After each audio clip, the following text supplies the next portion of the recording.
We are back on Titans Talk, and we head back to the phone lines. James has been nice enough to wait through the break. James, we appreciate that. You're next up here on Titans Talk. Yes, I've been sitting here listening to everybody. I mean, Terry Rubinsky, he could call better plays, a whole lot better plays. We got the weapons on offense, but you guys keep beating up on the wide receivers and the tight ends and everything. Mariota, he is too inconsistent as a quarterback. He panics, he throws interceptions, and I think we can do better if we had a better quarterback. My opinion. Were you saying that last year, James, when he was throwing for 3,500 yards, 26 touchdowns, and 9 interceptions? Were you saying he was too inconsistent and not a good enough quarterback? Everybody know him now. They read him, they know him, and they defense against him. He's not picking up on the defense like he should be. He get too impatient. He overthrow receivers. He underthrow receivers, and he don't watch the coverage. Hey, that may be true. I think it has more to do with his health from the offseason and maybe not progressing the way people would want. And who knows, maybe being a little gun-shy in the pocket. He's gotten hit more this year. The offensive line in front of him hasn't played particularly well. But also, there just aren't receivers getting open. And that play yesterday to Rashard Matthews, that should have been open. Should have been a big play. And Matthews runs the wrong route. It looks like a terrible pass.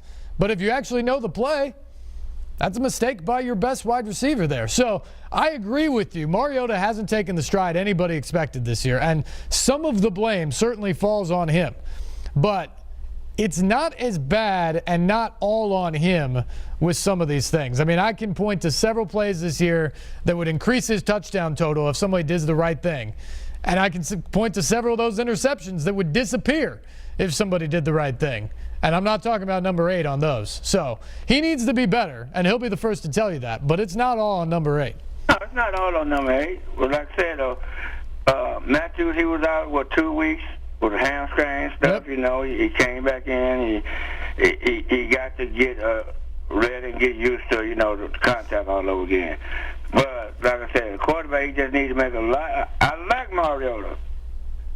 He show a lot of promise.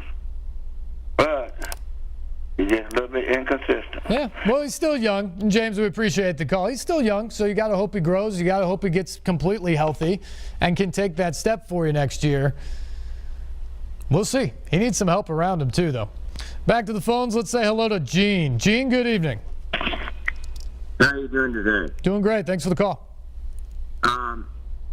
My comment is, first of all, I think our scheme needs to be addressed. When they've got 8, 9 guys in the box, there's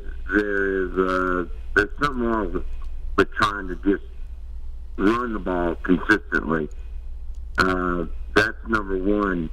Number two is I don't think our offensive scheme is utilizing Marcus's true talents, which is not totally a pocket passer, but somebody who can move out on the outside of the pocket and use his legs. That's how he won a Heisman Trophy. And the other thing is we are not utilizing Decker at all. He should be in the slot, and we should be wearing him out on pass catches. I agree, Gene, and thanks for the call. We're running a little short on time here. I agree. Eric Decker's a guy that they have to utilize more. He runs terrific routes. He's historically great in the red zone. Those are weapons that the Titans have to get involved here. The Marcus Mariota thing, the more you move him, the more you expose him like you did yesterday where you potentially get him hurt. And that's the double-edged sword there because you love to use those legs. You love to have that dual threat, but not at the expense of losing your quarterback. This offense certainly can't afford to do that, so they have to strike that balance. Final break. We'll be back.